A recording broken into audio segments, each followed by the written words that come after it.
آج ہم لفظ الہ کا ترجمہ قرآن پاک کی زبان سے کریں گے۔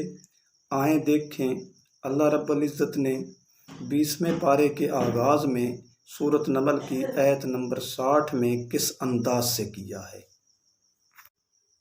امن خلق السماوات والارض وانزل لكم من السماء ماء فانبتنا به حدائق ذات بهجة ما كان لكم ان تنبتوا شجرها أإله مع الله بل هم قوم يجادلون۔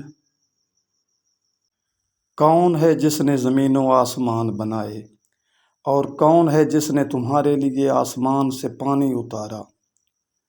پھر کون ہے جس نے اس پانی سے رونق والے باغات اگائے؟ یہ تمہارے لیے نہیں تھا کہ تم ان باغوں کا ایک درخت بھی اگا سکتے؟ کیا اللہ کے ساتھ کوئی اور عبادت کے لائق ہے؟ بلکہ یہ قوم ہی راستے سے بھٹکی جا رہی ہے۔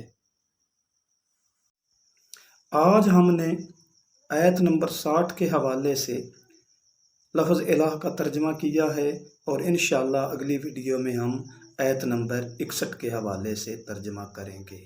وما علینا الا البلاغ المبین۔